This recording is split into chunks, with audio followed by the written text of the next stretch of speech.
Late on Tuesday afternoon, I was advised by a media outlet of a matter involving Mr. Forbes, and when I got further information, I immediately advised the Department of Prime Minister and Cabinet, and I also advised the Minister of Police's office. In terms of decisions made last year when the police were dealing with a specific matter, that is a matter for the Commissioner of Police at the day, on the day, in terms of what information they are prepared to share on a no surprises basis. That will often depend on the nature of the information, and obviously the circumstances can vary. I'm not able to speak to that, but I am able to say that I had sufficient information on Tuesday this week to provide information to, as I've said, Department of Prime Minister and Cabinet and the Minister of Police's office. I'd also just like to raise, I believe, the importance of applicants who are going for jobs to raise matters that they think may be relevant to prospective employees. So whilst the police and obviously vetting processes, there are roles and responsibilities there, I think it is also important that applicants for jobs of significance alert prospective employees in good faith.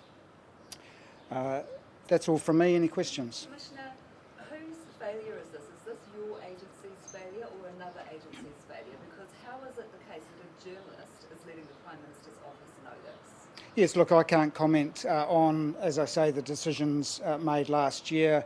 That is down to the Commissioner of the day to make decisions. I am aware that the Executive was aware of the police investigation, and there will be different circumstances or reasons as to why a matter may or may not be elevated. Obviously, the independence of police is a critical consideration as well. So, no, it is not the failure of my organisation at all. I think there are a number of responsibilities here on individuals to alert matters which they should understand could be problematic in terms of prospective employment. Isn't that a bit unrealistic given the nature of the incidents that we're talking about, that any individual who is involved in that kind of behaviour, it's beholden on them to make their employers aware of that? Should the police have not made his employers aware of their investigation? As I said, that is down to the information that's held at the time, and I'm not aware of what that information was last year, but the Executive were aware of the investigation. Will you now seek retrospectively to dissect what happened and why this wasn't elevated?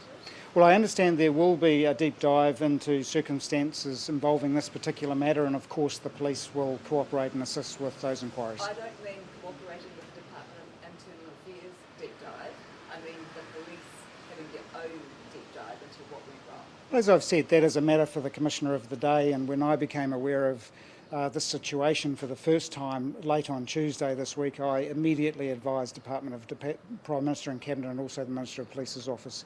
That is because the information that I had was sufficient for me to feel it necessary to make the necessary alerts.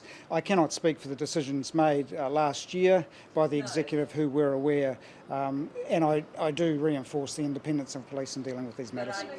But are you saying that had you been Commissioner in July last year when this investigation was undertaken, you would have elevated it to Ministerial Services? Yes, that's a tricky one to answer because I'm not alert to the exact information that was available last year at this point in time. But you're aware now of what information? Oh, absolutely, and that is why the information that I had late on Tuesday this week, I felt it necessary to elevate. Did the previous Commissioner make a mistake and not alert? That's not for me to comment on. It's his decision to decide about what information is elevated, depending on the information, and the circumstances can vary in that respect. Commissioner, how can women in New Zealand feel safe knowing that a man, particularly a man in a place of power, can go around taking photos of them being changed through the window naked, alongside recording them having sex, and that there's no consequences for that? Well, look, I mean, that's obviously very concerning. That's why the police have a role in investigating these matters. I have absolute faith in the Wellington District making decisions around evidential sufficiency in terms of the decisions that were made back last year when this information became available. But I acknowledge absolutely that the behaviour that we are alert to is totally unacceptable and very concerning. Commissioner, do you think other reports of this particular man or complaints to police doing similar activities? Any other individuals that have complained in the past? Not that I'm aware of. Not that you're aware of, but have you been briefed on that? No, not at this stage. Not at this stage. I'm only aware of the matter that came to my attention late on Tuesday. Commissioner, do you think more will come out about these allegations? Look, I can't answer. That's a very hard one to answer, obviously. But if we receive any new information, of course, we will assess that on its merits and we'll take the necessary action if that's required. Commissioner, would you like the Wellington District to have another look at whether they should reopen this investigation, given that the sex workers who were reported are not satisfied with the outcome of that investigation? Well, that's a matter for Wellington District, and I've got absolute faith in Wellington District leadership making decisions about reviewing that information or any other new information that might be received that could influence those decisions. Faith in them, but will you be advising them, instructing, suggesting to them that it looks like it warrants reopening this investigation? My position is that I have faith in my leaders making decisions about evidential sufficiency. I don't feel the need as the Commissioner at this point to intervene in that. I will let them do their job, particularly if new information is received, given that this matter is public.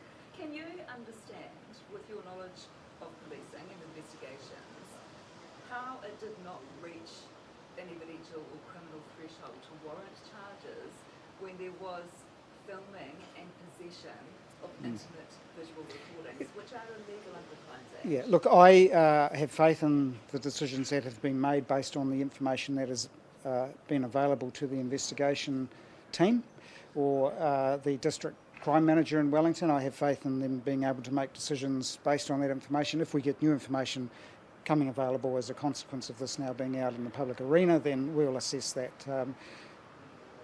as we go. What about the Parliament security team? Were they notified? Because Mr. Forbes would have had a pass, right? Probably quite a high one. Look, I'm not responsible for the Parliament security team, so that's a matter for another organisation to talk to. He made women feel unsafe.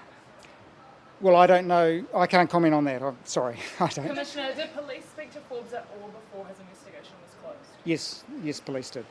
Commissioner, I just wanted to clarify, were you part of the exec in any capacity in July last year? No, I was living in France last year. So why Thank you. did this need Commissioner, Thank you. I'll have to Commissioner, help. one final question, Okay. please. We've just been alerted to the fact that the previous Commissioner, Andrew Costa, when approached by our colleagues at the Post, said the media reports in the past 24 hours were the first that he has heard of the investigation. Yes. So your predecessor was not even advised of this situation. I have been advised the police executive were aware exactly who within the police executive, but it is important that police executive members alert their commissioner to matters that may need consideration. So you said that your agency didn't misstep, but your agency has misstepped. Somebody in the executive should have alerted the commissioner. They didn't. I haven't had the benefit of understanding that in any detail, but But that's what it looks like. well, executive members know their responsibilities, and it's important that commissioners are advised of relevant information for them to consider.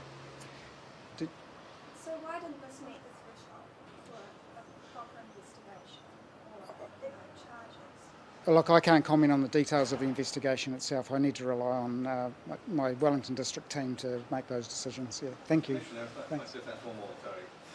Is it your understanding that you have fresh information that wasn't available to your predecessor when these allegations first came about? I haven't seen the information that was available last year or any information that has come to our attention in recent days, but obviously if we do get new information we'll assess that and make decisions on it. Can I give you some new information then while we're here? It is the case that there have been recordings made of sex workers at more than the one brothel that has been reported so far. On that basis, at face value, does that warrant police reopening the investigation? That is a matter for Wellington District to assess the information and how different that is to what they have already previously held. And often what happens when matters come in the public arena like this matter particularly has, we do get more information. So we'll deal with that in a way that is appropriate, but I appreciate, as I've mentioned, that the behaviour is very concerning and not acceptable, and the police have got a job here. Thank you.